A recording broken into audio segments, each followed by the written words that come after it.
and that the arranged time requested by accused 2 for the matter to proceed is 11:15. Therefore, the court will then stand down until 11:15. Thank you.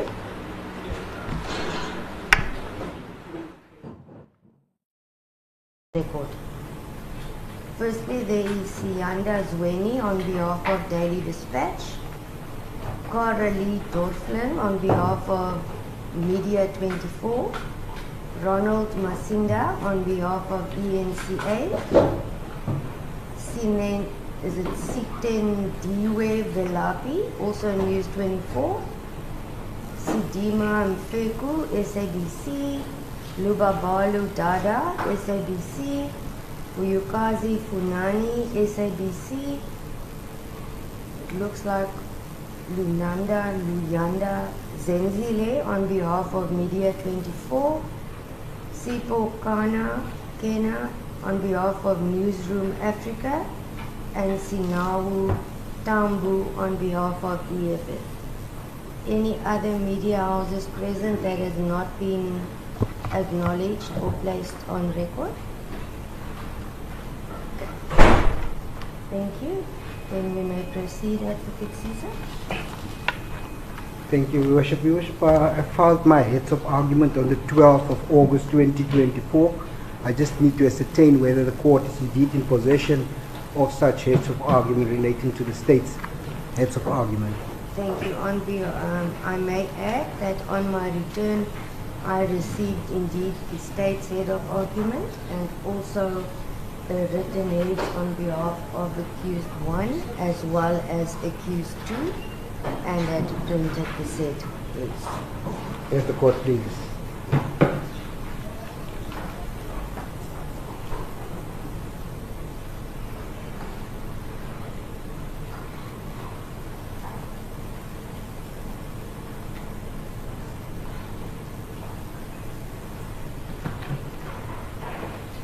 Thank you, Worship.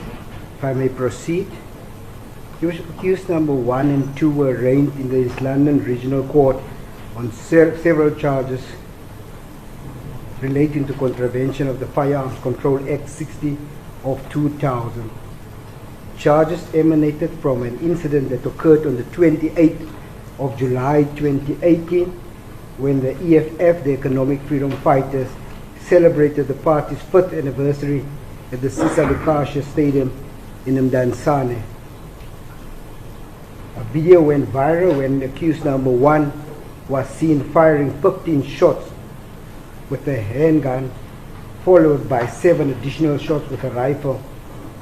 Accused number 2 on the video footage is then seen approaching accused number 1 after accused number 1 fired these shots. Thereafter, accused number 1 joined the delegates on the stage and was no longer in possession of such a rifle. The charges relating to this incident, Bishop, last night I must confess that I've read through the heads of counsel for accused number 1 relating to the charges that was proffered and the ones that is in the state's heads of argument.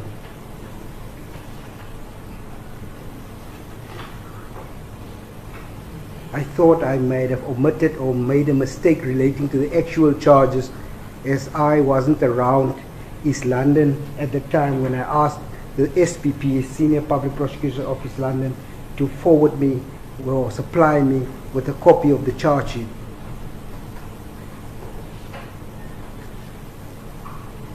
It was with great difficulty that he managed to obtain, but only the magistrates or the district court charge sheet, which I thought might have been incorrect. I confirm that the charges as stated according to the charges in the heads of argument is correct. I confirm that. I will deal with the issue relating to what has been averred by counsel for accused number 1 in his argument or in his heads of argument relating to this particular issue at a later stage.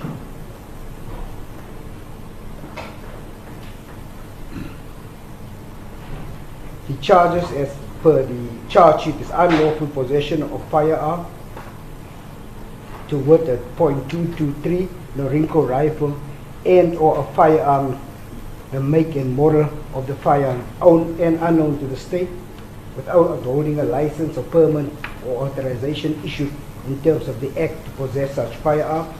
Count 2 is unlawful possession of ammunition. Count 3, discharge of a firearm in a public place or built-up area or any part. Count 4, failure to take reasonable precautions to avoid danger to a person or property. Reckless endangerment to a person or property. Count 6 is providing a firearm and ammunition to any person not allowed to possess it. Counts 1, 2, 3, and 4 relates to accused number 1. Counts 4 relates to accused number 2. And count 6 also relates to accused number 2. Count 5 also relates to accused number 2. Use of just the background, the state have called several witnesses which is listed in the heads of argument. I'm not going to go through each and every of the witnesses' evidence. It seems to be common causes relating to what the state witnesses have testified.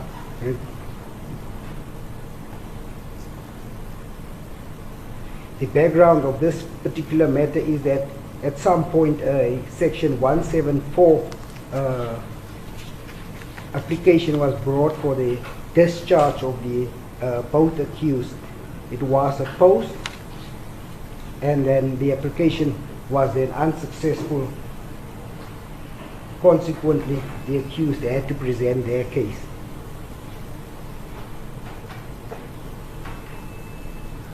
What is of importance in this particular matter is that 7.1 of the factual matrix is the evidence of Colonel Ngamlana Mkwali, who's a member of the South African Police Service, who testified that he was appointed in terms of the Safety and Sports Recreational Event Act 2 of 2010 on the date of the incident and was sitting in the box area of the stadium.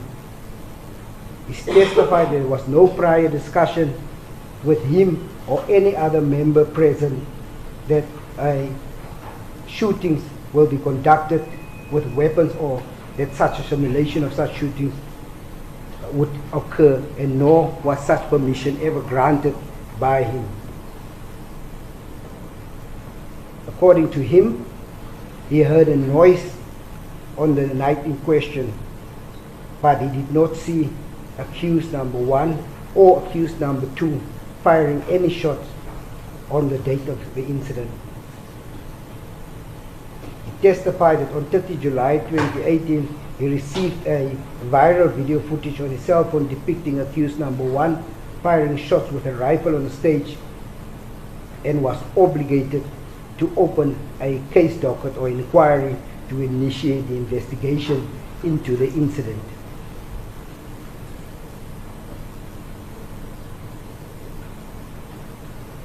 The second witness that also testified, evidence is also of importance, is Ntombi Fikile Mankomo, who testified that on the 30th of July 2018, she was employed by Buffalo City municipality to clean up the stadium after the EFF's birthday celebration had taken place and found an empty spentry cartridge on the right-hand side of the stadium, which was a few meters away from where the EFF stage was erected on the 28th of July 2018. She told her supervisor, Nomfundo Luana, as well as Mr. Jonathan Kumalo, an assistant manager with the disaster management at BCM. Mr. Kumalo advised her to hand the cartridge case to Luana, her supervisor, which she did.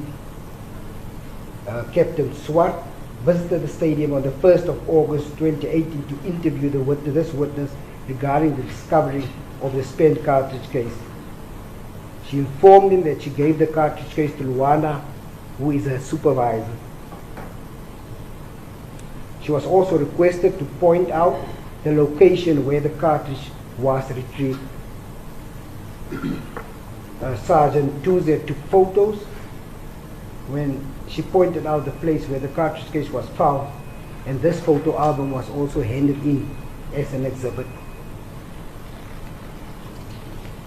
Mr. Fundo Luana basically confirmed the background as to how this cartridge case was retrieved, or how she handed this pen cartridge case over to Captain Swart. Mr. Kumalo confirms that he was informed by the witness which I just mentioned, Ms. Mankomo, about the spent cartridge case. He was also at the stadium on the 28th of July 2018 when the incident occurred, but also said that he also heard just cracking sounds just before EFF's event came to an end. He was unable to say whether it was gunshots or whether it was indeed the fireworks which he observed being displayed at the end of the event. Captain Gerardus Swartz's evidence is a member who stationed in Dansane. Basically, he testified how he interviewed Ms. Mankomo and Ms. Luana, and they confirmed the discovery of the spent cartridge case. He put it in an evidence collection bag which is sealed with the evidence number, bag number, being referred in the heads of argument. He booked that bag and placed it in the SAP 13 register with SAP 13 register 699 of 2018. Colonel David Jansen is a member of the South African Police Station service station at the firearm and liquor section of SAPS. He testified that on 3 August he performed a compliance inspection at Tactical Security Providers, the business premises where accused number 2 is a manager. Mr. Mdluli, the co-owner of the business, was not present according to him. Accused number 2 was at the premises and granted the permission to inspect the main firearms register where all the firearms of the business were recorded. On the same day, 2 firearms, a .223 Norinco SPA 249, which is the firearm in question in this particular incident, which the accused is being charged for, that was booked out to Larry Mabuntla, and a 9mm P Glock handgun were presented for inspection. Accused number 2 informed this witness that he knew that the members of the SCPS would require these specific 2 firearms for ballistic testing. This witness did, however, not take possession of these weapons, just made an entry in his register for his record, more specifically regarding the conversation between him and accused number 2.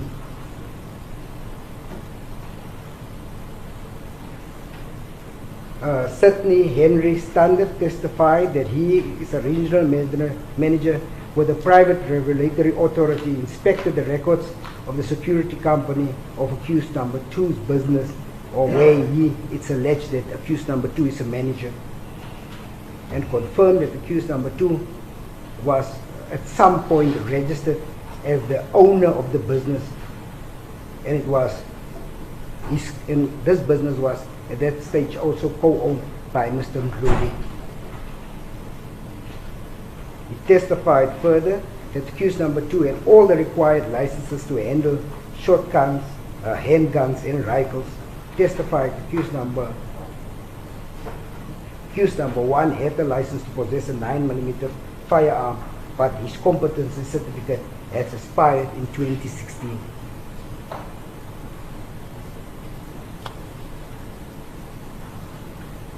Warrant Officer Philip Becker, a member of the South African Police Service attached to the Provincial Crime Scene Investigation Unit of the SCPS in Gqeberha, testified that on 3 August 2023 he drove to East London to collect the spent cartridge in question, which was found at the Sisaku Dukasha Stadium after the incident.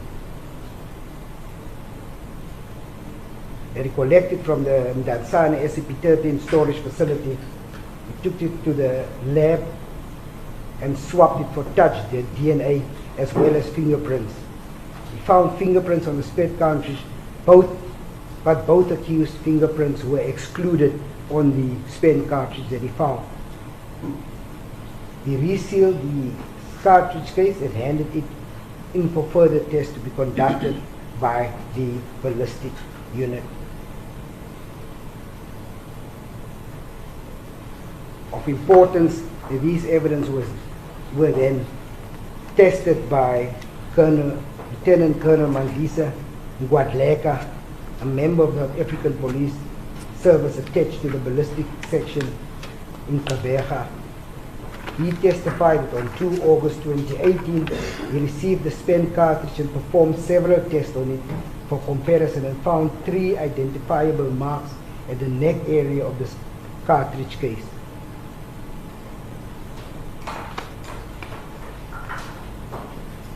He also received several firearms which were sealed in evidence bags. On 17 August 2018, they received another batch of firearms which included the .223 Norinco SPA 249-14 rifle. This is the rifle we are referring to, of which the accused is charged for.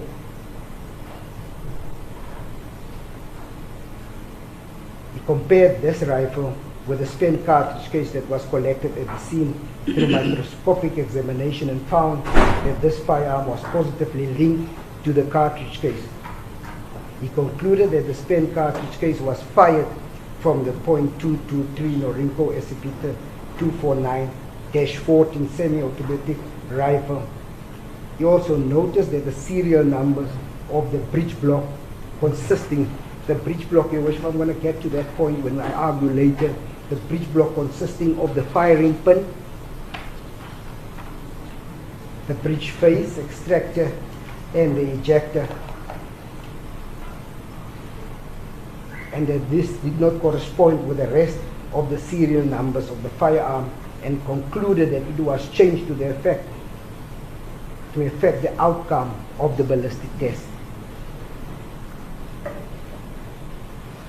But despite these changes to the breech block, he was still able to find sufficient markings on the cartridge case and the chamber of SPA 249 to conclude that it was indeed fired from the said firearm.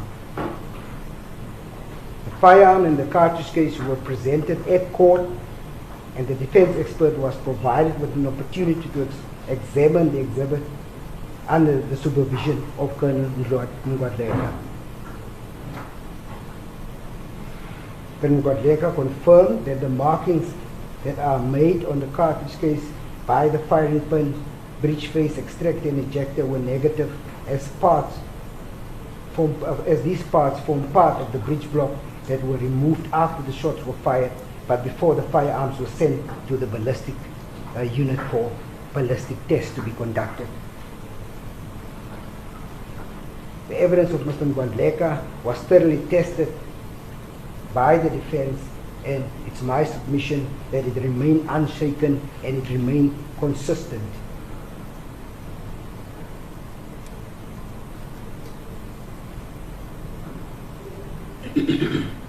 If I can just rush through the evidence of Ashley Singh, Samuel Kwata, and Sizibusiso Ngobo. Those are the employees of the house that was contracted to do, it was hired for the stage equipment, the lighting, the power, the video equipment, as well as for this 5th birthday celebrations in East London.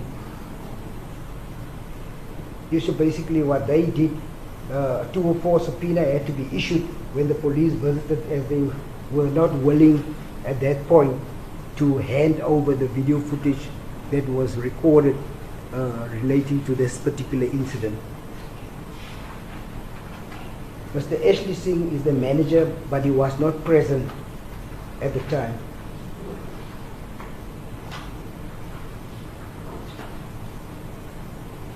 He testified that he also possesses a license to have a firearm. He testified what he observed with Samuel Kwata and everybody else when the police visited their offices in KZN in order to collect these video footages. these recordings. They saw accused number 1 firing shots, several shots with 2 different caliber firearms during the EFF's celebrations. Samuel Kwata, Sibusiso Ngobo were present. They were the ones that operated this particular video equipment.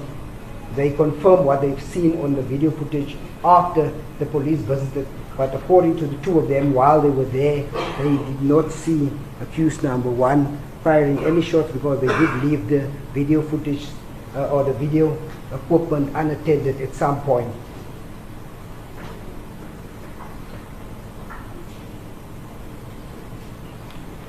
Worship, I'm going to the evidence of Colonel Nkosiko Nzuku, who's also employed as a media liaison officer, and testified that on 1st August 2018 he received a viral video footage depicting accused number 1 firing shots at the EFF's first birthday celebrations from Captain Juan Sandari, governor, who worked at the SPS provincial office in Bishop. He also observed the video footage that accused number 1, according to him, handed the firearm over to accused number 2 after he fired shots. He forwarded the viral video footage to the investigating officer, Colonel Rodney Swartboy. Colonel Swartboy then requested him to compile a report from all media coverages relating to this particular incident, which he did. Scott Howders and Scott Matthews, counsel for accused number 1, put it to the witness under cross-examination. It was a toy or blank firearm. This witness testified that he observed muzzle flash emanating from the firearm, and in his experience, that real firearms is the ones that fires or has this type of muzzle flash when it being fired.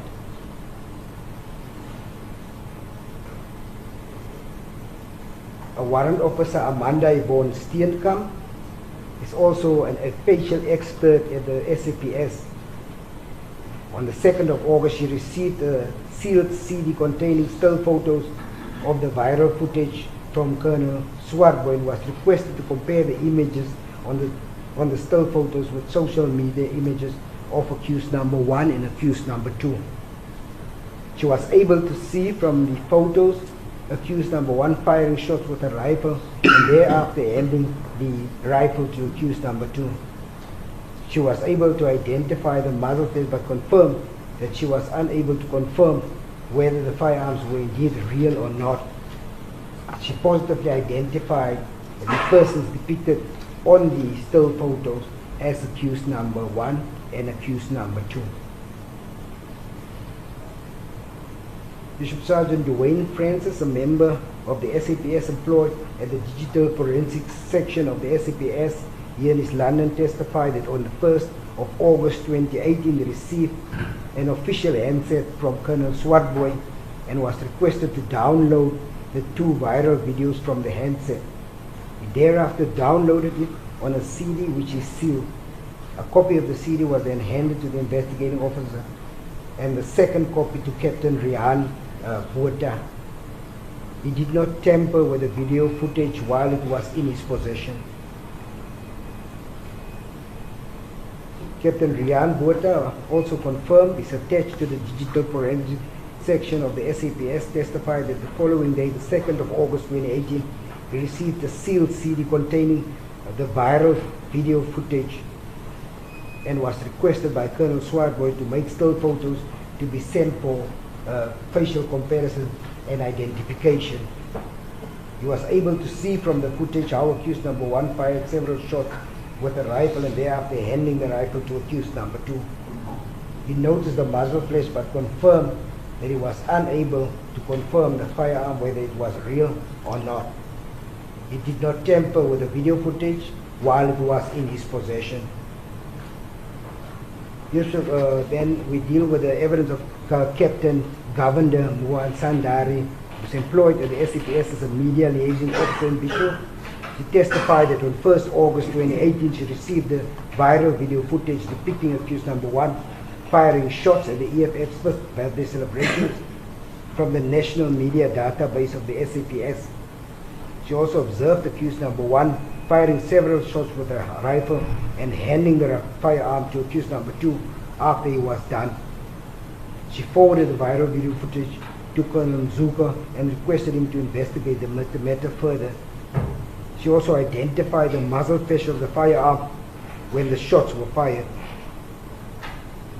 Under cross-examination, this witness was unable to state whether this was also a toy or blank, a movie firearm.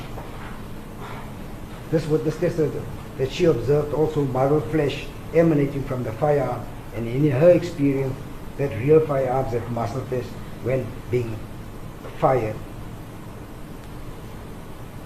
Colonel Swartboy, basically, Your Worship, the evidence of Colonel Swartboy, it was basically just to complete the chain regarding to the investigation and the collection of the firearm in dispute SP A, the 2.23 Norinco firearm, 223 Norinco firearm.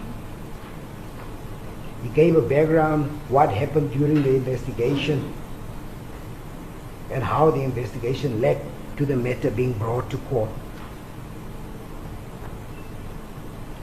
The only aspect about his evidence, how he collected the batch of firearms, which included this particular firearm, SPA 249, and that all these firearms were sealed when he received it at the Brighton Beach Police Station in KwaZulu-Natal. He was also responsible for taking these firearms to the ballistic section of the Forensic Science Laboratory in Gqeberha.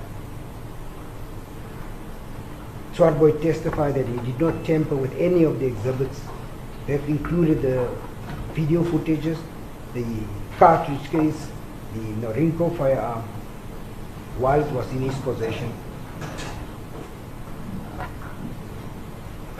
Much was made about the fact that Colonel Swartboy did not testify regarding the fact that the members of the SCPS that was employed as close protectors of accused number 1 stated that they did not see accused number 1 firing shots on the day of the incident.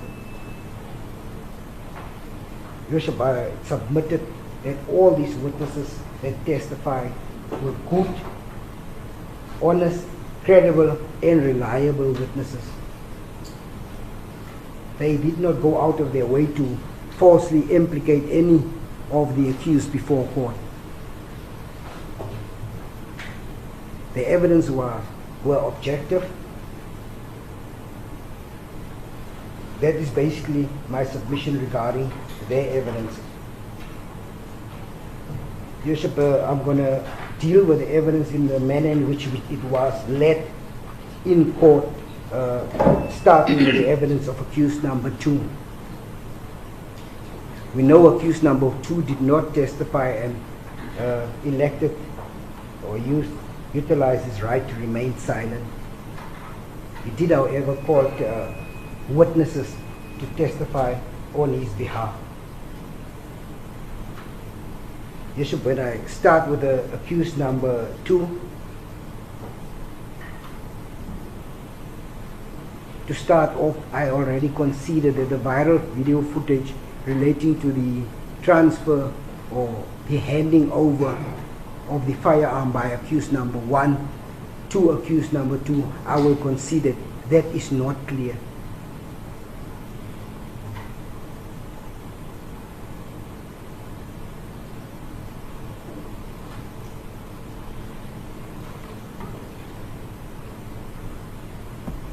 As an officer of this court, Your Worship, my job is not to secure a conviction at all costs.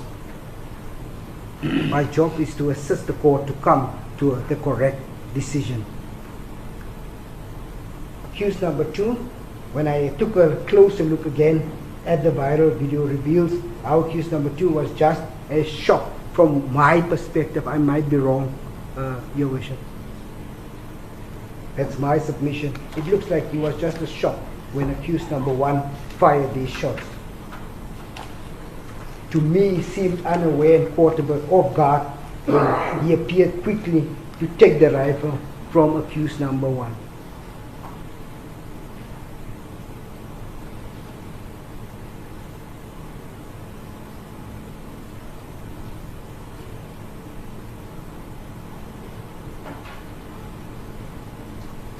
is my submission relating to accused number 2 that the state has not proved its case relating to that particular aspect beyond reasonable doubt.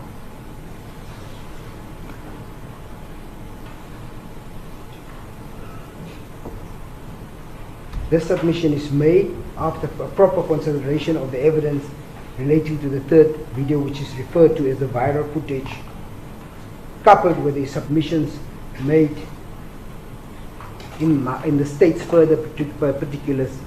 Your Worship, I suppose I didn't draft the further particulars, but I had sight to that particular further particulars. We are bound by such further particulars,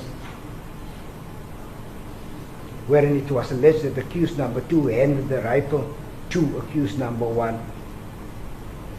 My submission relating to this particular aspect, that the video footage is inconclusive in this regard. Bishop, after making such a submission, just for the completeness of the record, I need to comment on the evidence of accused number 2's witnesses for the sake of completeness, as the ballistic expert testified in the presentation or during the presentation of accused number 2's case. If I can deal with the first witness that was called by accused number 1. Your Worship, I'm only doing this for the sake of the completeness of the record. Martin Hood is a practicing attorney that's common cause amongst the parties that provides legal advice to security companies regarding firearm related issues. Bishop, in my view, this witness testified and interpreted the provisions of section 120, subsection 10, in brackets A, of the Firearms Control Act of 2000, which reads as follows. It is an offense to sell, supply, or in any manner give possession of a firearm or ammunition to a person who is not allowed in terms of the act to possess such firearm or ammunition.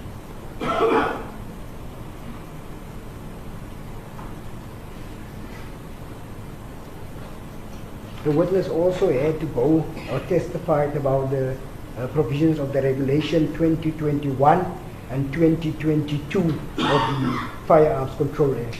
The regulation in paragraph 15 relating to regulation 21, which states that any person working with a company firearm who possesses the qualifications to use any gun for business purposes has to undergo constant assessment every year. And section 22 of the Firearm Control Act deal with the holder of a license may allow another person to use a firearm, and states as follows: despite anything to the contrary in this act, but subject to section 120 subsection 5, any person who is at least 21 years of age and the holder of a license to possess a firearm issued in terms of this act may allow any other person to use that firearm while under his or her immediate supervision.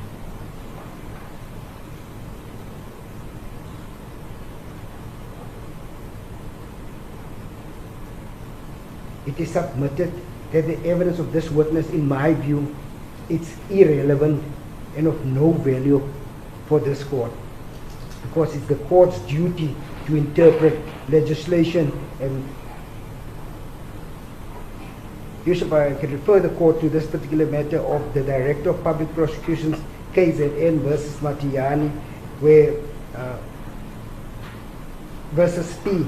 Matiani, JR, remarked at paragraph 7 as follows: courts do not need professors of law to tell them what the law is or the law should be. Why this particular witness has been called, it's still a mystery to me.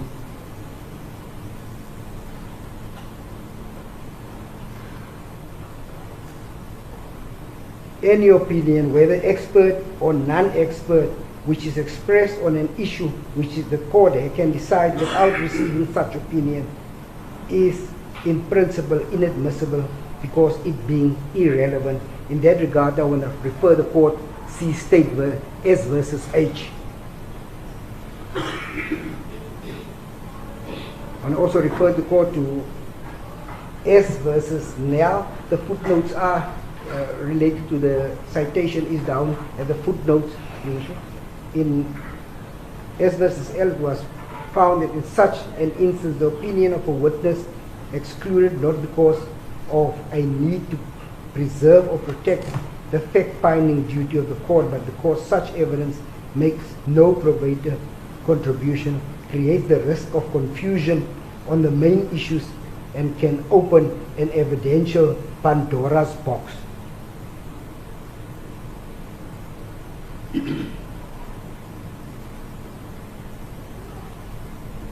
was also clear, Your Worship, that this witness didn't have insight into the facts. He didn't even know what transpired, why he came to testify. It's still a mystery. I would go so far as to say the court can actually strike his evidence from the record unless the court is convinced otherwise.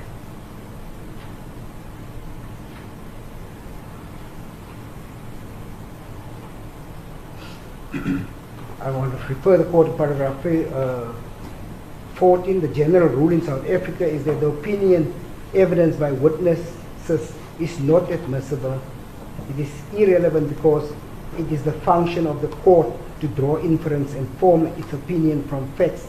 The witness gives evidence as to the facts. The court forms its opinion from those facts. This is just a confirmation of my previous submission that I've just made, that this witness didn't have any insight as to relating to the facts. He didn't know what was going on.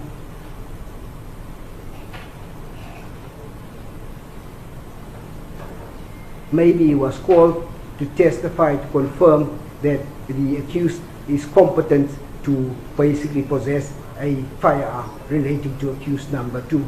So an issue that is not in dispute. We know he has all the required licenses. He's not being charged for that offense.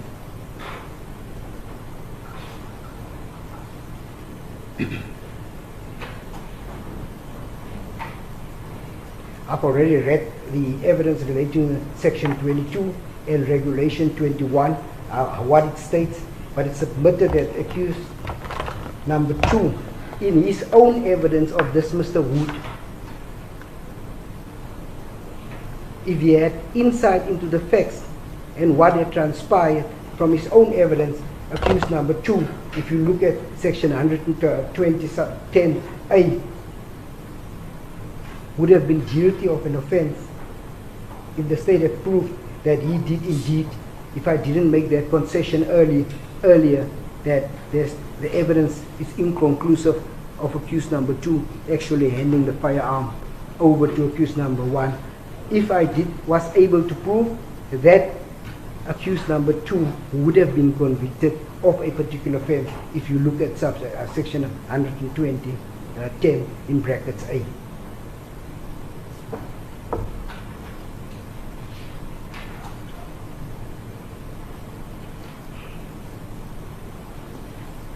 Insofar as accused number 2 is concerned, I've already made my concession relating to him, and that I did not prove the case beyond reasonable doubt, and that the video relating to him handing the firearm over to accused number 1 or vice versa is inconclusive.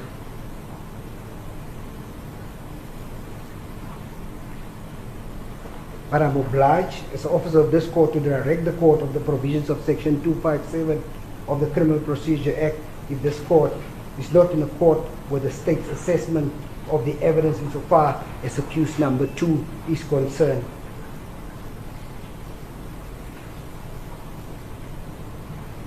Despite my concession, Your Worship, you might find otherwise, that you might not agree what I have just conceded relating to accused number 2.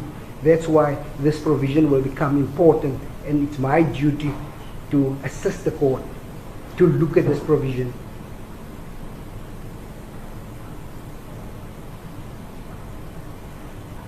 The section reads as follows: if the evidence in criminal proceedings does not prove the commission of the offense charged, but prove that the accused is guilty of an accessory after that offense,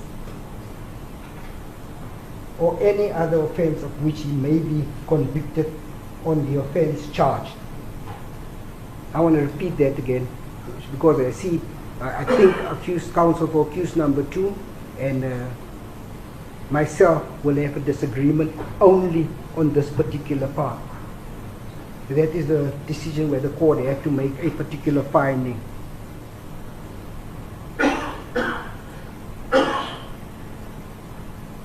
If the evidence in criminal proceedings does not prove the commission of the offense charged, but prove that the accused is guilty of an accessory after that offense, or any other offense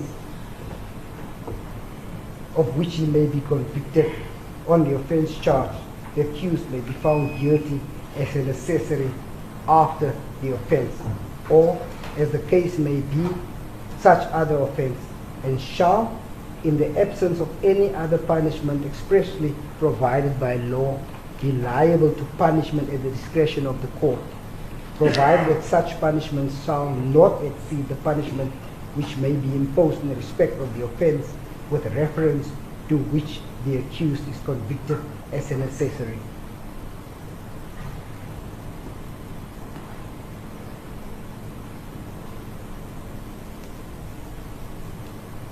Your Worship, on that particular point, it's quite a mouthful relating to that particular section, what it says, and so on. My interpretation of the section is that the accused may even be charged for the offenses which was committed by accused number 1 if he is an accessory after the fact of that particular offense.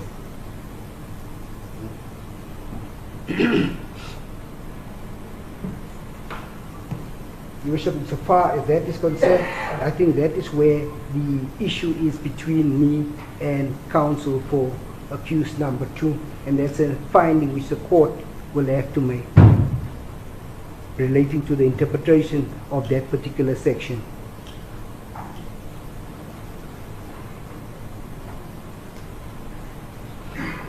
My reasoning for that is an accused is not always present, or an accused may not have been present at a particular murder scene where a murder was committed, but his colleagues may come afterwards, ask him to assist him to bury the body or do anything else after that. And that is actually what this particular section is referring to.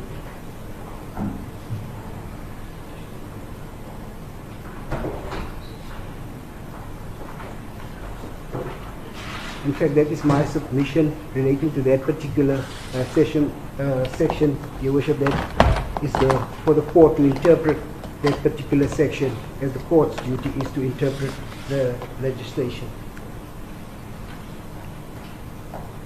Snyman's criminal law states as follows: a person is an accessory after the fact to the commission of the crime if after the completion of a crime he unlawfully intentionally engages in conduct intended to enable the perpetrator or the accomplice in the crime to evade liability for his crime, or to facilitate such a person's evasion of liability. It is submitted that accused number 2, in my view, my submission in this regard is that he's the only one that could have removed that bridge block and or facilitated the removal of the bridge block of SPA 24940 to affect the outcome of the ballistic test results.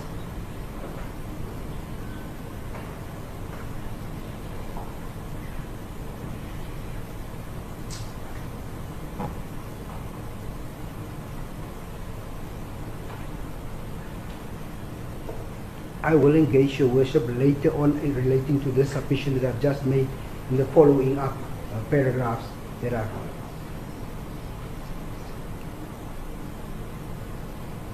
Your Worship, the analysis of the evidence between the two ballistic experts, as Your Worship is aware that not much is in dispute between counsel for accused 1 and 2 and the state. Most of the evidence between us is common cause.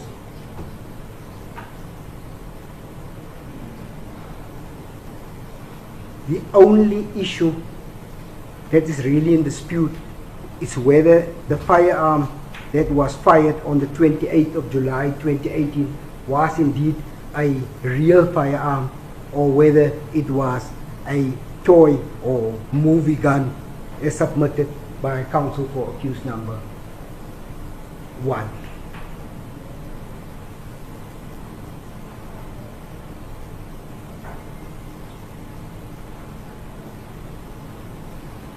Therefore, the importance of this evidence relies basically in the evidence of the 2 ballistic experts when it comes to this particular issue. Your Worship, I want to deal with the evidence insofar as accused number 2's witness, Jan Stoffel de Klerk, and the evidence of Mandisa Mgwadleka.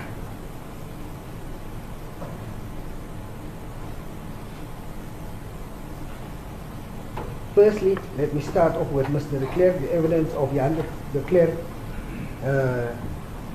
He did not personally examine the firearm itself and test it against the spent cartridge found on the scene. That's the first and an important point. It's submitted that the evidence of de Klerk cannot be taken seriously and should be disregarded and rejected by this court on that aspect alone.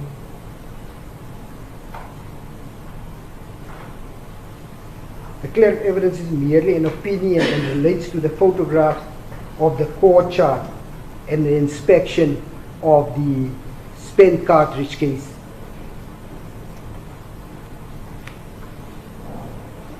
This core chart was then compiled and explained and illustrated to court by Colonel Mgwadleka to show the court how he positively linked the spent cartridge case to the firearm or the rifle referred to as SPA 249.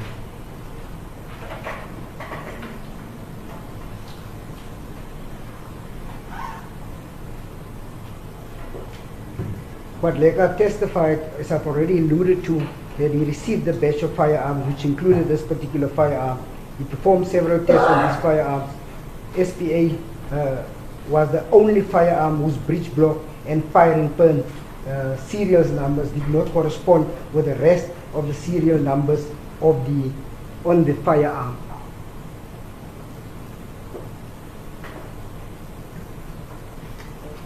So in other words, from all those firearms, 14, 12, 14, if my memory serves me correctly, Your Worship, I stand to be corrected. It's 28. It's about 40 of those rifles that which he examined, or the firearms that he examined, and this from that 40 is the only rifle that whose parts were changed.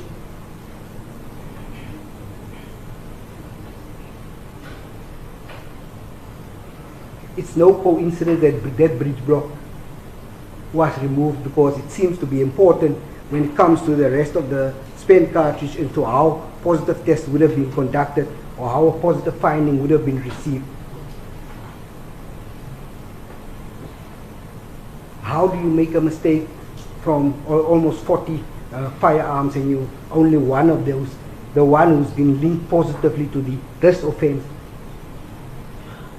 I submit that, to me, in my view, that's no coincidence. It's been done deliberately so to affect the outcome of the ballistic test.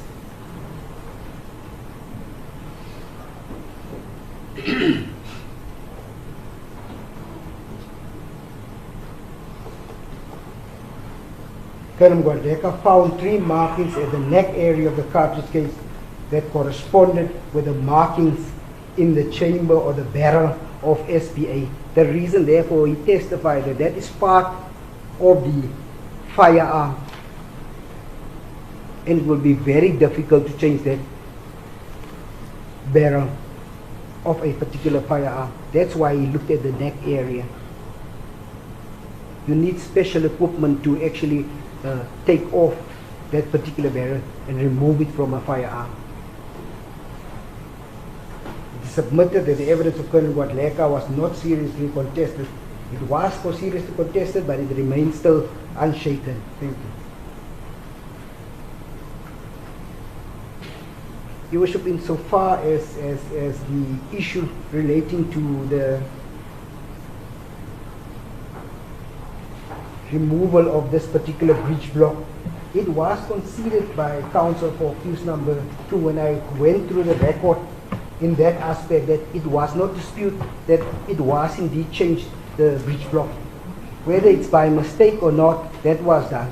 And I will refer the court to the particular page number in the record where I've marked it. I just don't want to rush through my things now. I will do it at a later stage before I end off my argument.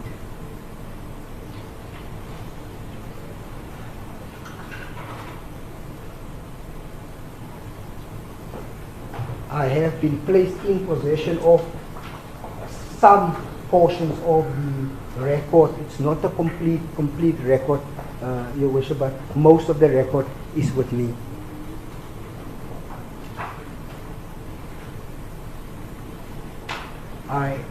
This record was also forwarded to counsel for accused number 1 and accused number 2, but not directly to them, but to the instructing attorneys.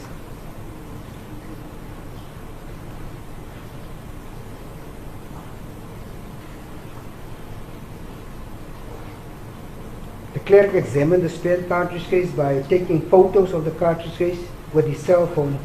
He did not perform any microscopic examination on either SPA 249 nor the spent cartridge case, and considered that the manner he used to conduct this examination was not an acceptable method to be used, nor is it standard practice for ballistic experts.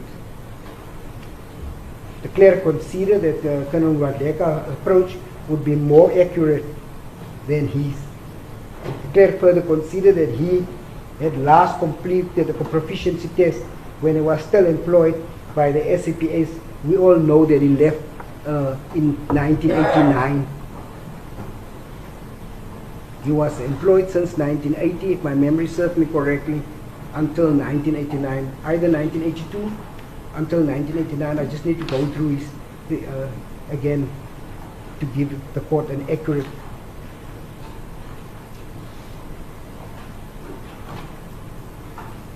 The clerk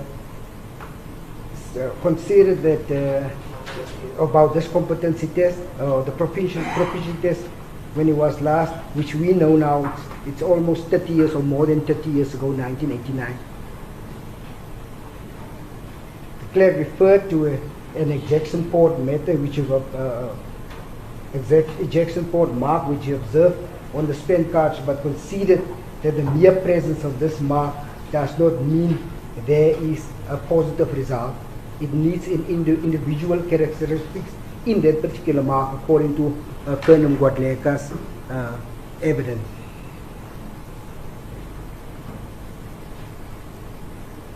Those markings relating to the firing pin and all that, which Guadaleka found to be negative, is consistent with that breech block because it consists all those parts. Obviously, the test result would become negative relating to the firing pin. If I can just go back. I did mention the part that's actually part of the breech block.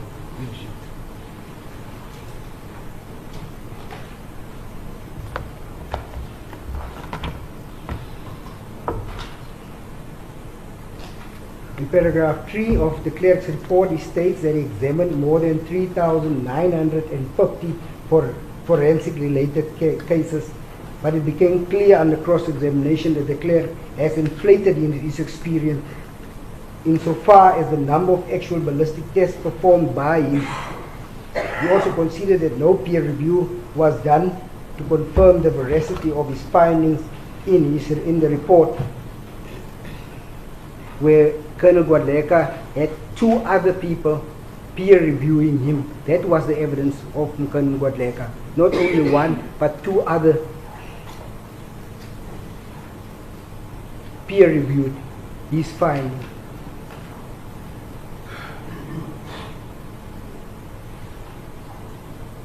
What I also found strange about the clerk's evidence was we had another expert right next to him who's been attending this court from the beginning of this court proceedings. Yet he went to go to Stale, who's in the United States of America, to look at his ballistic results. I find that to be improbable. My submission in that regard is that it's improbable that you would rather send it so far, but you had somebody who's been walking the road with you right from the get-go. The clerk inflated his experience of the number of ballistic tests. He couldn't give the court the number. He also considered about the peer review to confirm the veracity of his findings. To me, it's still uncertain why he made the video to demonstrate the muscle test, as it does not take the accused case anywhere, since he was not sure whether the blank firearm presented in court, the one that was presented in court, was the same blank firearm that he used to make the video. He confirmed that the 3 markings in Colonel Guadaleka's report were sufficient, but to make a positive finding, and did not dispute Guadaleka's positive finding much in that regard. He was referring to that dent that you see, which Guadaleka confirmed there is such a mark, the ejection port mark, which was visible with the naked eye. But Guadaleka said he examined it, but there were not individual characteristics to make a positive or a negative finding in that regard. This indicates clearly about the objectiveness of Guadaleka's evidence in this regard.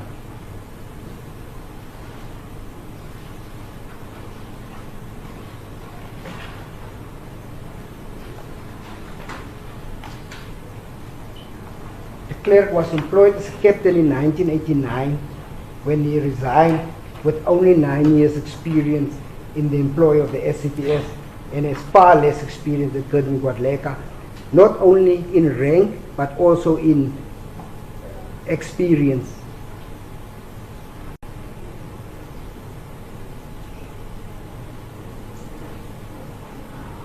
He has less experience than Colonel Guadaleka in performing ballistic tests on actual crime scene exhibits, as well as the comparing of spent cartridge cases with firearms of actual crime scenes.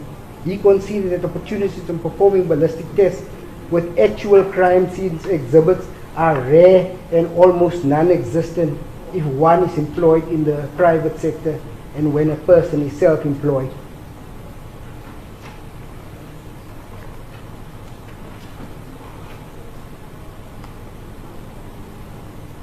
Just on that 9 years experience of the clerk as a captain, there's many ranks between the captain, from constable, in those days sergeant, I think inspector or warrant officer, lieutenant, yes, lieutenant, and then you will become a captain. So he, between 1980 and 1989, if my math served me correctly, he at least spent 1 year in a particular rank, if my math is correct.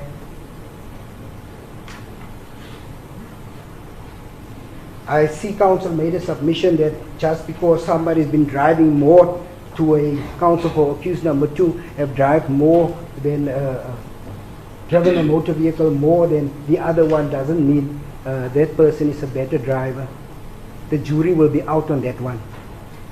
Whether you would rather trust a person who has been driven a vehicle to different places so many times than the one who has driven far less than the other insofar as experience driving. I also think that submission in relating to that is not relevant to this particular issue.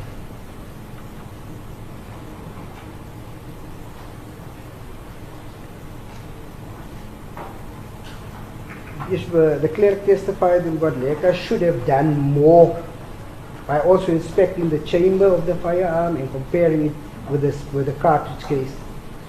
This issue was canvassed by Guadaleka under cross-examination, and it became apparent that he did do the requisite investigating by examining the chamber, the barrel of SPA 249 rifle, and compared it with the neck area of the cartridge case before he concluded with absolute certainty that this spent cartridge was fired from SPA 249.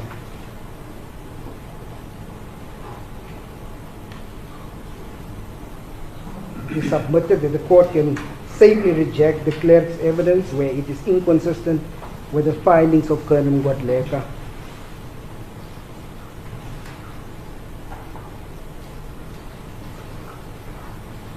Colonel Ngwadleka's evidence has been consistent and reliable in all material respects when compared to that of the clerk. In fact, Mr. de Klerk was a horrible witness, to say the least, Your Worship.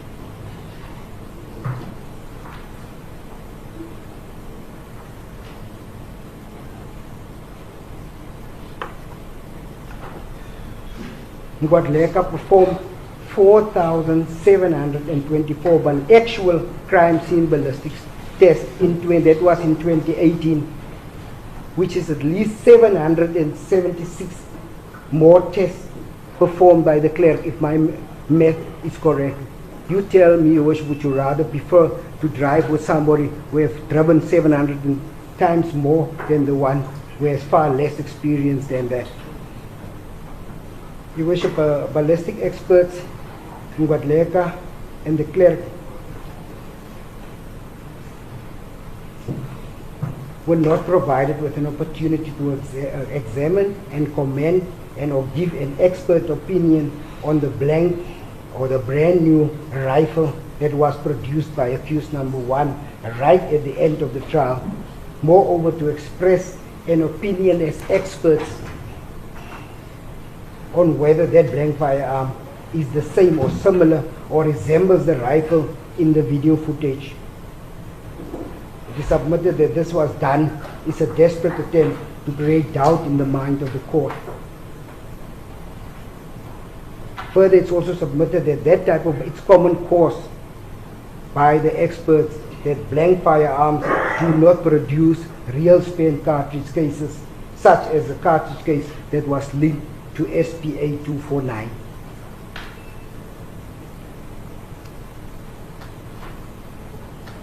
Use of the blank firearm or the toy firearm was the basis of accused number 1's defense, and one would have expected that it should have been produced to the ballistic expert, at least to their own ballistic expert, to compare it with the video footage and give an expert opinion on this aspect.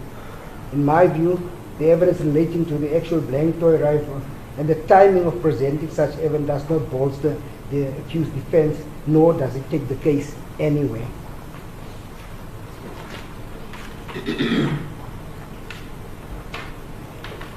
Mr. Clerk testified that he was not sure if the blank rifle he used to demonstrate muzzle flash was indeed the same rifle that was produced in court by accused number 1 or during his evidence in chief. Even if it was the same firearm, it will be a clear contradiction of accused number 1's evidence when he testified that the blank or toy rifle belongs to the EFF. The clerk testified that the blank toy rifle was sent to perform tests on it by accused number 2. He rectified his evidence in this regard and stated that he was provided with the blank toy rifle by Tactical Security Company. So if that is the EFF's firearm, why is it being produced by Tactical Security Company?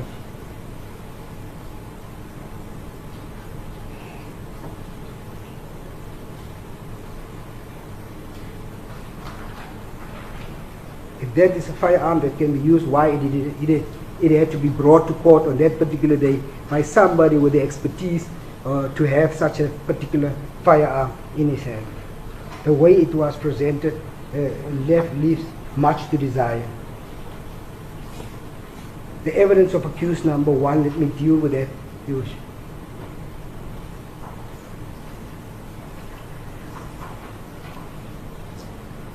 Accused number 1 testified and confirmed that he was at the stadium. Like I said, it's not in dispute. But he said he was there the day before, on 27 July 2018, before the incident, to inspect the stadium, and he saw accused number 2 also being in attendance, but is unable to state why accused number 2 was present at the stadium. We know why. It's in accused number 2's, counsel for accused number 2's heads, that he was employed there to provide security services.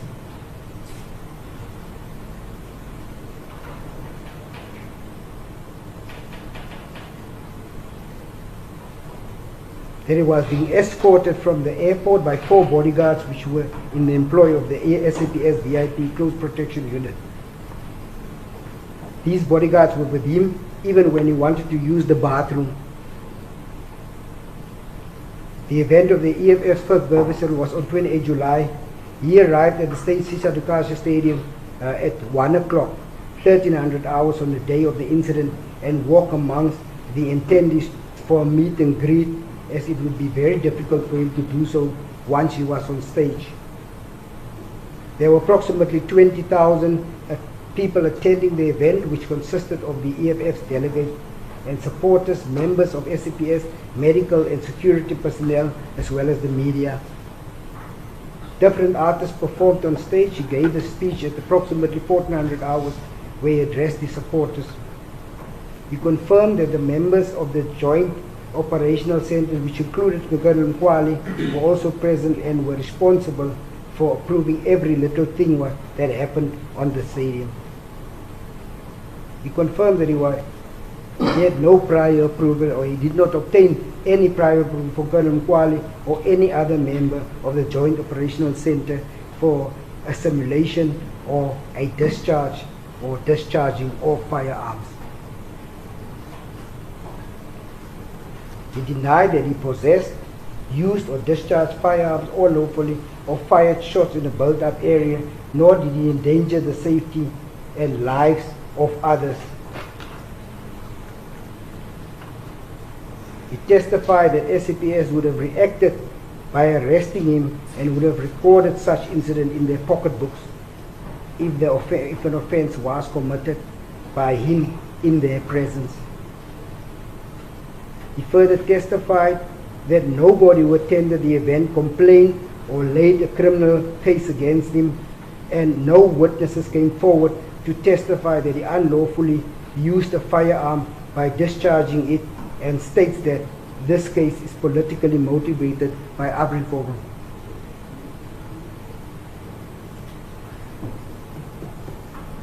It has already been submitted previously, which the Colonel Kwali is the one that actually laid the complaint that had to be investigated. Much is also being made by the fact that none of the attendees actually raised a complaint or laid a charge. If you drive your vehicle under the influence of alcohol and intoxicated, just because you did not get arrested on the night in question does not mean that you did not commit an offense. He denied he identified several of the EFF delegates that were on the stage with him and stated that none of them made a criminal complaint because they were possibly or might have been scared of him. He knew accused 2 since 2008 and met him after he gave a speech at the University of KwaZulu-Natal. According to him, the university experienced load shedding during his speech. He was then taken away from the university premises as this posed a security risk, and he found himself in a BMW driven by accused number 2. He stated that he was petrified being in a vehicle driven at high speed with a white man. He testified that the firing of shots that was planned, or the firing of shots were planned prior to the event to wow the crowd and to keep them entertained so that the attendees don't feel bored.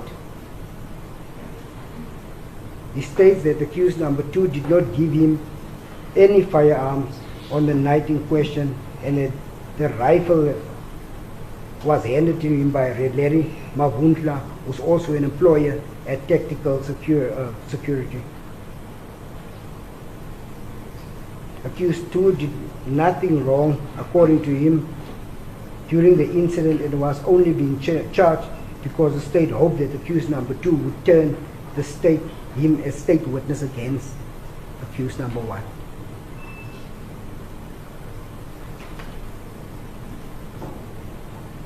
That concession is not true. Your Worship, we don't charge people in hope that the one would turn against the other one. That's just not how we conduct our business.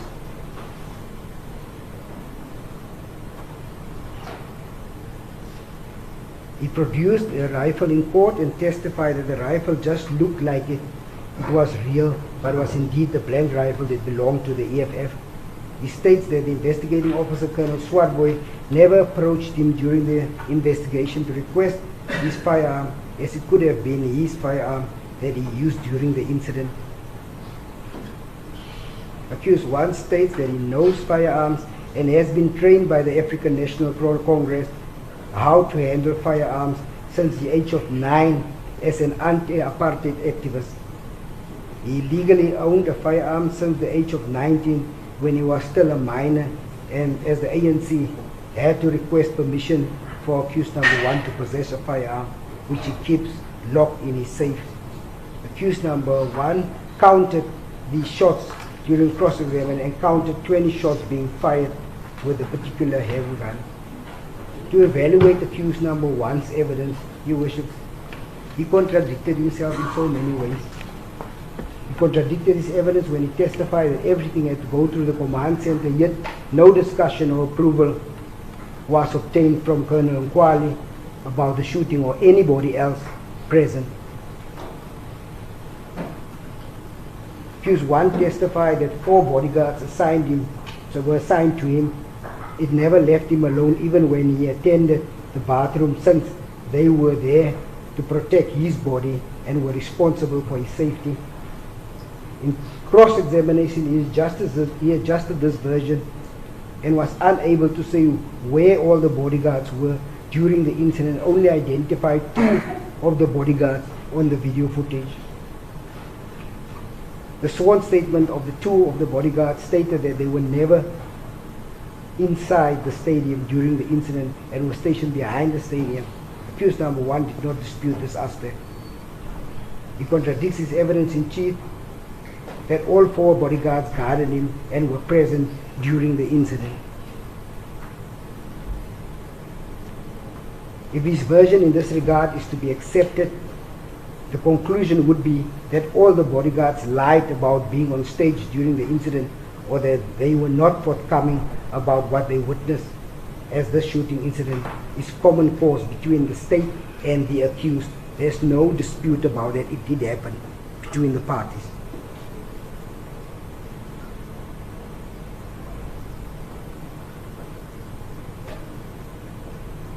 He was untruthful about knowing what a 9mm handgun looked like when questioned what type of firearm he fired in the first video during the incident. His evidence in this regard cannot be true, as he owns a 9mm Taurus handgun and received training, according to his evidence, by the ANC regarding the handling of different firearms since the age of 9. I see there's a typo.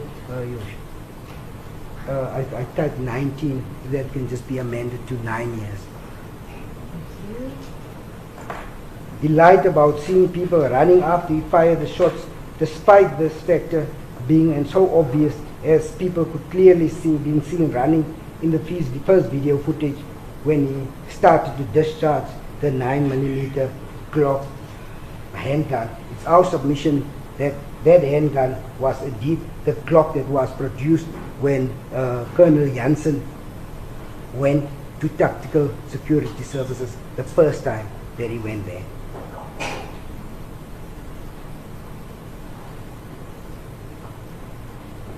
He lied about things that were so obvious about the number of shots being fired with a handgun, despite both experts counting around 14 and 15 shots being fired, and an additional 7 shots with the SPA 249. Accused 1 was provided with an tube to count these shots from the handgun in the first video. He counted 20 shots being fired, and when probed how he got to 20 shots, he stated that he did not do accounting at school, but woodwork as a subject. He refused to answer more questions on this aspect and stated that he was not being charged for discharging a handgun and will only answer questions relating to the discharge of the rifle. It was clear that he was evasive and prepared to adapt his evidence as he anticipated the state's cross-examination on this issue. The state will argue that the 15 shots that were fired with that handgun are exactly the number of shots that are being discharged by a real 9mm Glock P standard handgun with a fully loaded magazine, as per the evidence of both ballistic experts. He was untruthful about knowing in which capacity accused number 2 attended the event and stated that he had no knowledge why accused number 2 was there during the incident. This is clearly a lie and contradicts his evidence regarding how and under what circumstances he met accused number 2 in 2008 at the University of KwaZulu-Natal. Accused number 1 realized that what dangers accused number 2's presence as a bodyguard on the stage posed to his defense, as his version in this regard would become highly improbable that accused number 2 and or Larry Mavuntla would guard him using blank toy firearms. He testified in his evidence in chief that the EFF decided to use firearms in the celebration and conceded that this was not discussed with any of the persons who were responsible at the event of the Operational Command Center.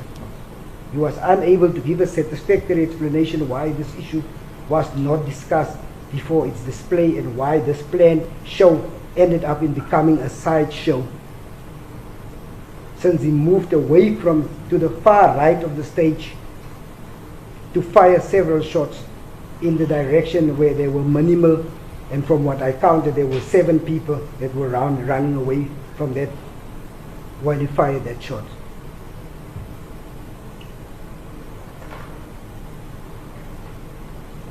He's unable to explain why he didn't just fire the shots towards the crowd. No, it's because he knew this was just a show and a toy firearm with no effect if he did fire it into the crowd of 28,000 attendees. It's submitted that his version in this regard was fabricated, as this side show, which was ended up on the far right side end of the stage, defeats the whole purpose of accused number 1 or the EFS decision to put up a show for the crowd. The show ended up there on the side. Accused number 1 became aggressive when probed on his conduct on this issue and responded by asking Ungenapi, meaning where do you enter, in how EFF conduct his business.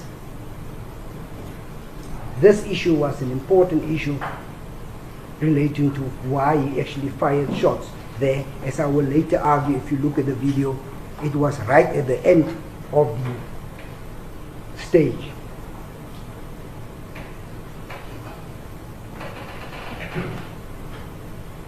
His response when probed by that, he said, I can fire shots even from underneath the stage if I wanted to, and will not be told where to fire shots. There was no plausible explanation forthcoming for his conduct on this issue, and he answered this question with a rhetorical question. Accused number 1 seeks to enter into speculative explanation for conduct which, on the face of it, when you look at it, it's incriminating. He is much testified that he said when you look at that, everything looks so real.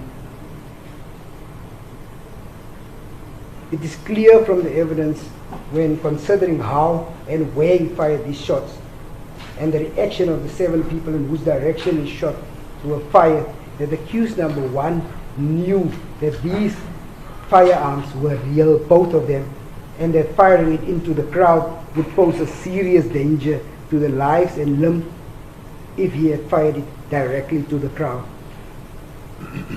The person handling the first firearm, remained behind accused number 1 while he was shooting, which is one of the most fundamental safety rules when handling a loaded firearm. remained behind the shooter.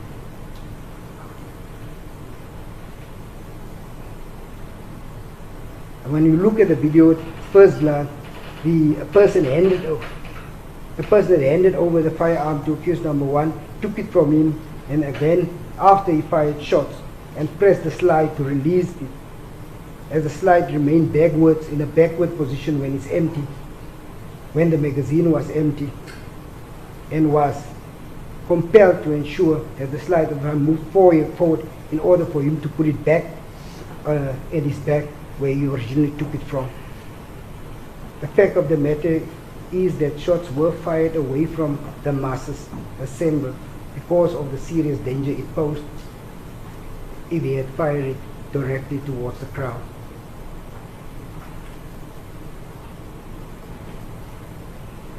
The evidence clearly indicates that both firearms that were discharged on the day were real firearms, and the court should make such a finding. Accused number 1's biggest problem is the smallest piece of evidence that was presented, which is that spent cartridge case.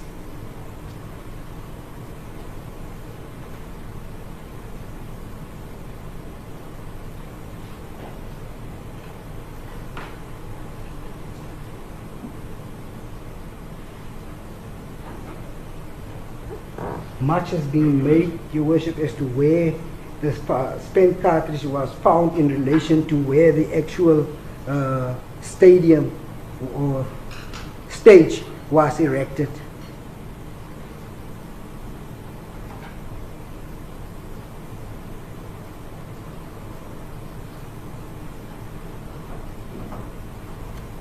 I remember when I was doing my pupillage, we had this, an exercise that we had to do for the judges, Your Worship. And then the purpose of the exercise is what one vehicle, which is a BMW 7 Series with all the best features, were driving on the left-hand lane of the William Nicole Road. The other vehicle came from the different direction, drove next to the 7 Series BMW vehicle. The lady in the BMW vehicle was on her phone during this incident and didn't take much note of the other person driving next to her in a VW Polo. It happened so that the Polo wanted to move from the one side into the other side and veered into the BMW. When the paramedics came, the lady in the BMW was still looking for a phone and she said to the paramedic that she was still on her phone when this accident happened. So both parties, some have to appear for the plaintiffs, some have to appear for the defendants in the matter. We had to argue against on this point. Obviously the defendants were now using the issue that she was on her phone during the incident and she didn't take much care of the fact that this person was veering into that particular vehicle. The answer to that, Your Worship, was the question from the judges at that point is, so what? So what if she was, even if the phone was in the air, it doesn't matter, she remained in her lane. The question to this, so what?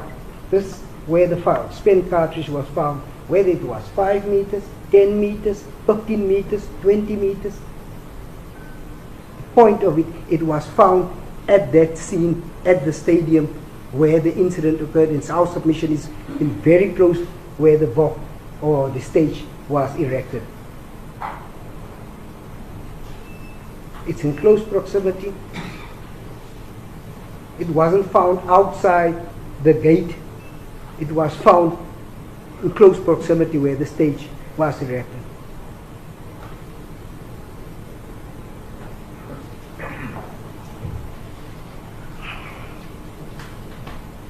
Your Worship, the fact of the matter is that the shots were fired away from, and the shots were fired on that particular day with a real firearm.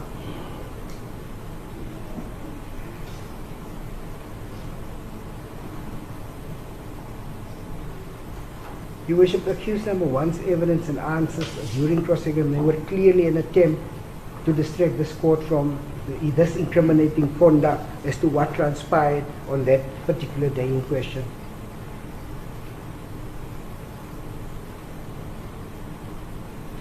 Your Worship, accused number 2, the court must also view the actions of accused number 2. Whether it's this current present accused number 2 or the one that is referred to by accused number 1 as accused number 0, which we now know this accused number 0 is being referred to as Larry Mavuntla.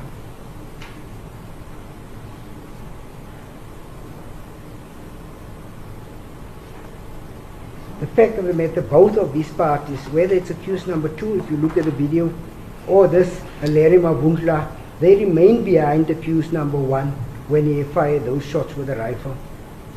They are again complying with the most important safety rules on a shooting range or elsewhere where firearms are being discharged for obvious reasons. You heard the expert testify about the safety rules.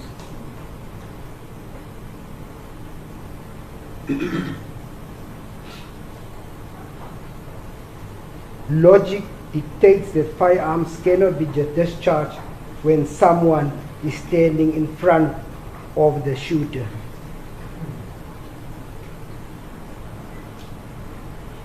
Accused number 1, like I said, was evasive, he was dishonest, he was uncredible, unreliable witness during cross-examination when he was asked to observe the clear distinguishable differences in features, size, length between the handgun and the rifle as seen in the video footage. You don't need to be a firearm expert to see that the one is much bigger in size, length than the other one.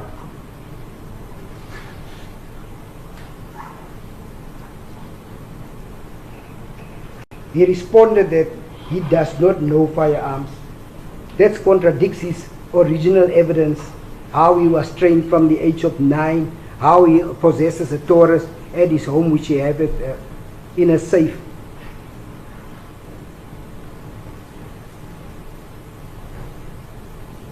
This clearly indicates the untruthfulness of his evidence, the unwillingness to answer, since he's the one that had both. This is the person who had both these firearms in his hand, yet he is unable to state whether the one was bigger or smaller than the other.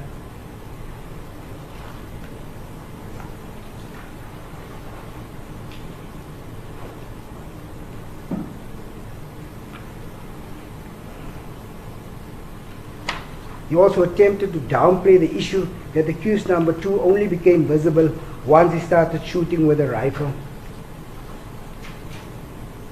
The presence of accused number 2, as I already previously stated, on the stage is problematic for accused number 1's version when the court considers the evidence of Colonel Janssen regarding what transpired when the SAPS visited Tactical Security Company after the incident and were presented with SPA 249-40 and the Glock P handgun believed to have been used in this incident. No other of the other firearms were brought, and there were many. It's only these 2 firearms that were presented to believe to have been used during the commission of this offense. These 2 firearms were presented in accused number 2's presence, confirming that he knew that both these firearms were used in the commission of the offenses on the 28th of July 22. One of them tested positive. Accused number 1 came up with the name of Mavuntla as Larry Mavuntla as an afterthought when he became aware that the rifle, according to tactical security registers, was booked out to Larry Mavuntla. Even on that point, even if his version relating to how Larry was the one that we know that firearm was booked out to Larry Mavuntla. We know that Larry Mavuntla was in East London according to the evidence of accused number 1. As he stated, that he was given this particular firearm by Larry Mabuntla. But according to him, it was a toy, but when cross-examined whether he actually checked whether that was a toy or a real firearm, he said, no, if you people don't trust each other here, we work on trust. It confirms that the firearm that was handed to him was indeed the SPA 249-14, which he had fired shots. He also testified that Larry Mabuntla was present in court but refused to identify him inside court. This is another indication of untruthfulness of his evidence. The court is obliged to consider all the evidence holistically when determining whether accused number 1 was a good and credible witness, as it has a direct bearing on the credibility findings of this particular court, whether accused number 1's evidence regarding the firing of blank firearms can be accepted as reasonably possibly true. You have to look at all these contradictions. The court have to look at it. It is not surprisingly that only SPA 249-14 rifle was linked to the spent cartridge case retrieved at the station, despite ballistic tests being conducted on several other firearms, even after the brickwork was changed to impact the outcome of the ballistic results.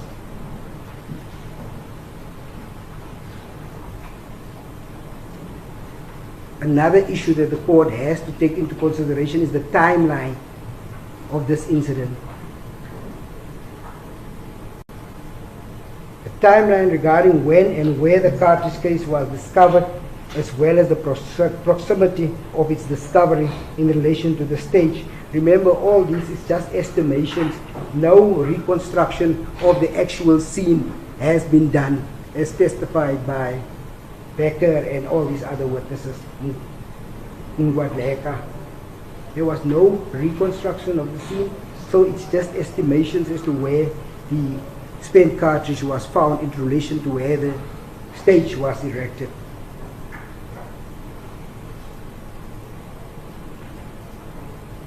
Several shots were fired by accused number 1 from 2 different caliber fire at approximately 8 o'clock the Saturday evening of 28 July 2018. In his evidence, he testified that he remained at the stadium until 2 o'clock that evening, that Sunday morning. So the incident occurred the Saturday evening. He remained there until 2 o'clock the Sunday morning, 2 o'clock. He testified Sunday morning 29, not much happened that Sunday morning other than Beer House staff dismantling the stage on 29 and 30 July 2018. That's all that happened there. They were dismantling the stage in order to take it back to KZN. In the morning of 30 July 2018, an employee of BCM found the spent cartridge case on the right-hand side of the stadium in close proximity where the stage was erected, which incidentally is also the same direction where accused number 1 fired the shots.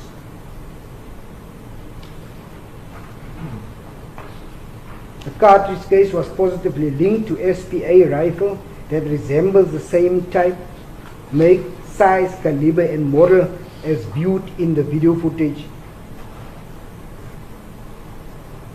Colonel Godleka testified that live ammunition only becomes cartridge cases after shots are fired. Accused number 1 testified that he was the only one that fired shots on 28 July 2018, and this fact remains undisputed. Nobody else fired shots on that night, according to his own evidence, except him.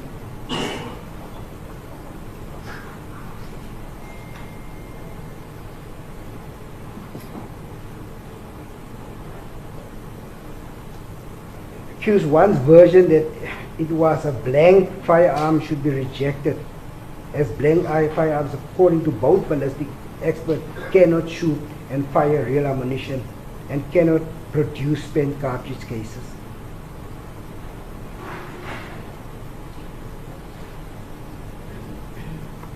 submitted that the timing of producing of accused this supposedly blank firearm by accused number 1 is circumspect and seemed like a desperate attempt to evade the truth that this rifle was never produced when both experts testified, so they could give their expert opinion in this regard.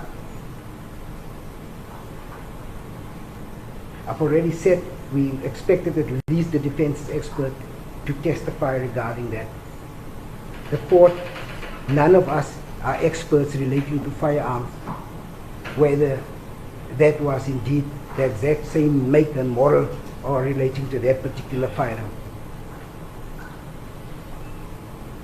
Accused number 1 provided no plausible explanation how the spent cartridge was discovered at the very same stadium where he fired shots, other than to state that he does not know or that it could have been planted there before he arrived at the stadium or when he left the stadium. This court is not obliged to indulge in conjecture and find an answer to every possible inference which ingenuity may suggest, any more than the court is called upon to seek speculative explanations for conduct which on the face of it is incriminating. If accused number 1 was framed as he claimed and the spent cartridge was indeed planted at the stadium, this would mean that the person who planted it knew beforehand that accused number 1 will discharge several shots with a similar rifle to the one depicted in the video footage, and someone will take a video footage of the incident, or that person planted the exact spent cartridge case which matched the rifle belonging to security company of accused number 2 and or where Larry Mavuntla were employed.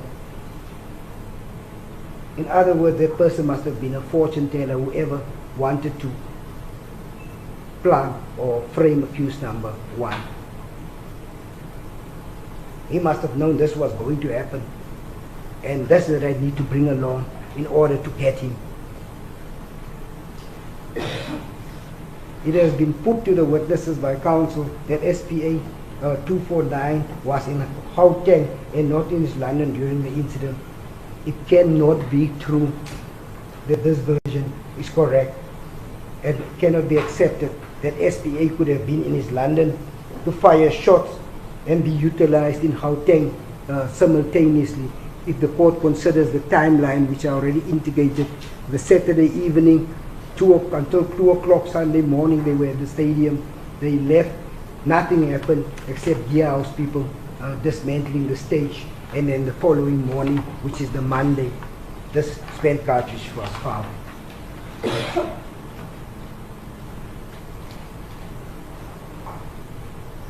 Accused number 1, evidence that he was trained as an anti-apartheid activist is fiction, such as his version in this case. Accused number 1, sorry, that's a typo. If one look at how old he is, must have been 8 or 9 years old during the 1990s, and 11 years old in 1993 when the previous dispensation ended. Accused number 1 should be convicted on his own version, especially in light of the fact that Tactical Security Director confirmed that SPA was booked out to Larry Mavuntla when accused number 1 testified, handed that fire rifle to him. Mavuntla was indeed a blank rifle as trusted left. That was not one. Its submission is that it was indeed a real firearm as it was booked out to him. The greatest stumbling blocks, as indicated earlier, is basically the evidence, the real evidence of the video footage and the images depicted therein. Your Worship, if I just might deal shortly with the video footage, I see from the heads of both counsel that they still contesting the authenticity of that video footage. Advocate Caesar, at this point, I just want to inquire from court staff. Yes, we had a late start. but it is 1:05. I'm not sure. Some have children to fetch, obligations between 1 and 2. We can possibly start sooner or earlier, but I need to accommodate Sorry. all of them. My apologies, Your Worship. So may I just hear, Just to say, the IT person already showed me earlier with a cell phone. I just forgot about the time that you so needed I to. just want to know, do you want to start at 2 or shall we try and see if we can commence at 13:45? But I think everyone needs a water break and a lunch break. It's up to you. I'll be in my office so you can tell me the time. I have to add my office is twice as full as it was last time. What would you like to do at Caesar? Maybe a 20-minute comfort break, Your Worship. I'm so sorry. Okay. No? Okay, then I hear you. At the Your toilet. Worship sends other ones for the two